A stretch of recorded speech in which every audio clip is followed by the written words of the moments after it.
क्या हाथी अब पूरे उत्तर प्रदेश की राजनीतिक मैदान में दौड़ लगाने को तैयार है? वो भी ऐसे समय में जब अखिलेश यादव और राहुल गांधी गठबंधन करके यूपी में अपनी पकड़ मजबूत कर रहे हैं और योगी सरकार अपनी सत्ता बचाने की जुगत में लगी। और उसी बीच मायावती की पार्टी बड़ा खेल करने जा रही है। बसपा का नारा है कि बैठा हुआ हाथी गधे से ऊंचा दिखता है।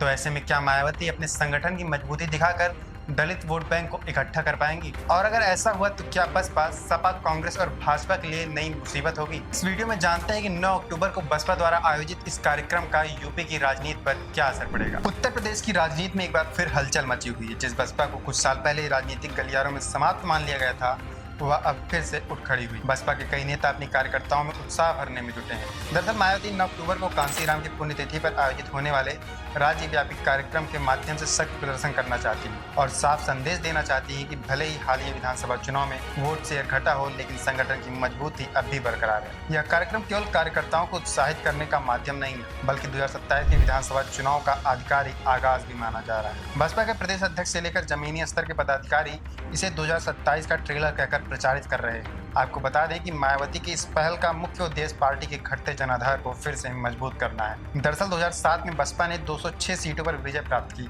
और 30.43% वोट शेयर हासिल किया था। 2012 में 80 विधायक जीतकर मुख्य विपक्षी दल बनी और 2017 में 19 विधायक व 22% वोट शेयर के साथ मजबूती दिखाई। लेकिन 2022 ने पार्टी के लिए चुनौती पेश की। बसपा केवल एक विधायक के साथ रह गई और उसका वोट शेयर 12.9% पर सिमट गया।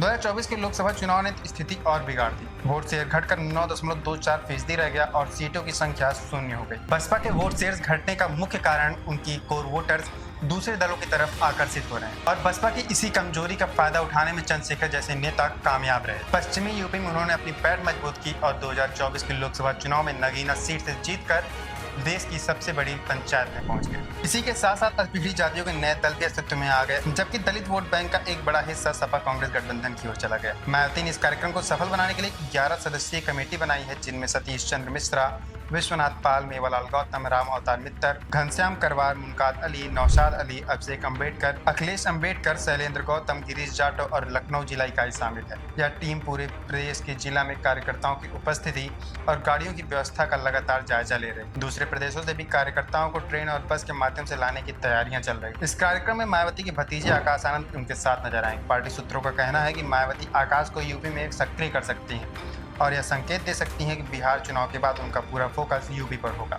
साथ ही बसपा का लक्ष्य अपने खोए हुए दलित वोट को एकजुट कर 20 से 22% वोट शेयर तक पहुंचना है। अगर वहीं बसपा की मजबूती की असर बात करें तो बसपा की मजबूती का सबसे बड़ा असर सपा कांग्रेस गठबंधन पर पड़ सकता है। पीडी और अन्य गठबंधन दल बसपा के स्लोगन और लोकप्रियता की नकल कर अपने वोट बैंक मजबूत करने की कोशिश कर रहे हैं। मायावती हमेशा भाजपा से ज्यादा सपा पर आक्रामक रही है और उनकी स्वाभिमानी शैली मतदाताओं को भाती रही है। इस कार्यक्रम का असर सबसे पहले पंचायत चुनाव में दिखेगा और राजनीतिक समीकरणों को पूरी तरह बदल सकता है। बसपा की यह रैली सिर्फ रैली नहीं बल्कि वापसी का संकेत है। ऐसे में क्या मायावती अपनी रणनीति और आकाश आनंद की भागीदारी से अपने खोए हुए वोट बैंक को फिर से वापस खड़ा कर पाएंगे? आपको क्या लगता है, हमें कमेंट करके जरूर बताएं। साथ ही ऐसी तमाम बड़ी जानकारियों के लिए देखते रहिए यूपी न्यूज।